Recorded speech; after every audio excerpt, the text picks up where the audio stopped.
Good morning mga tima, ngayong umaga all goods kasi hindi pa tayo naglilinis, may customer na agad. Isa yun sa magandang umaga ng mga negosyante, yung pagising mo pa lang may customer na agad na nag-aantay sa'yo. O baka isipin nyo, mapera na agad ako nyan. Barya-barya lang yung boss, sakto lang pangkain araw-araw. Kaya pinrint ko na agad yan kasi kanina pa nag-aantay itong mga timang na to. Papasok pa daw sila sa school.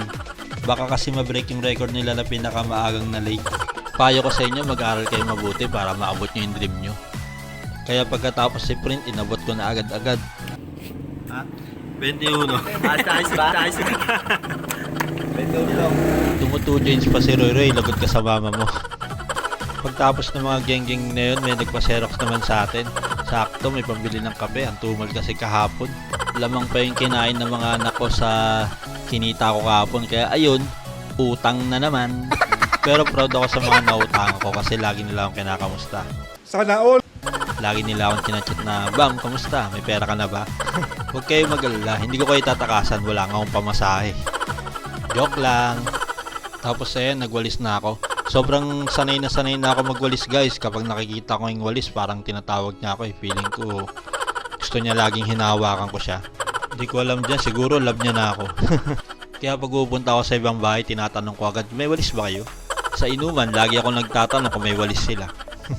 Pag babae kasi hinanap ko, baka ako ang walisin ng asawa ko. Kaya yung mga nakakainuman ko, ang topic namin lagi, linis ng bahay. Puta edi wow!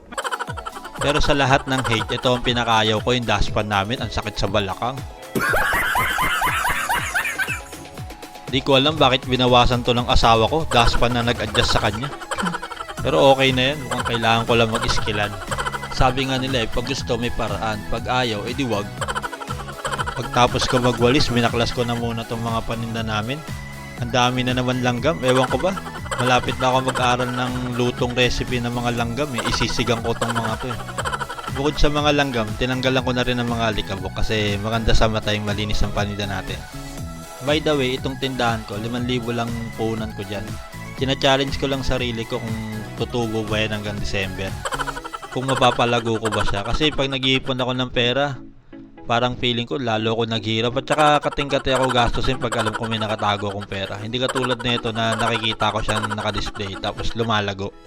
Tsaka nakakalibang din siya kasi di mo na kailangan lumabas para bumili.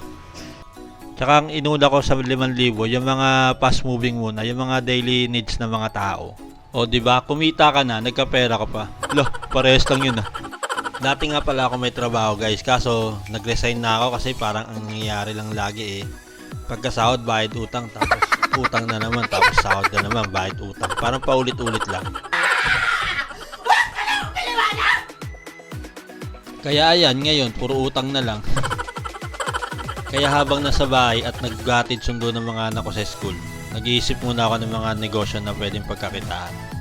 Sayang din kasi yun kung tatambay lang sa bahay. Tapos ayan, patapos na pala ako sa taas. Susunod ko naman yung baba kasi yun naman ang dapat inuuna natin yung taas, tapos baba. Tapos ayan, sinisimulan ko na yung baba. Medyo tumagal ako sa taas dun Napasarap ako dun, pero mas masarap dito sa baba.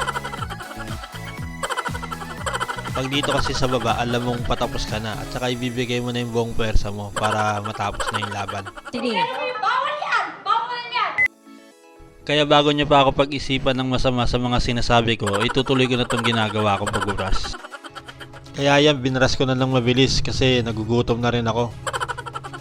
Tsaka para matapos na rin agad. Kaya yan, pinagbabalik ko na. Siyempre, bago natin ibalik, punasan muna natin para malinis na naman.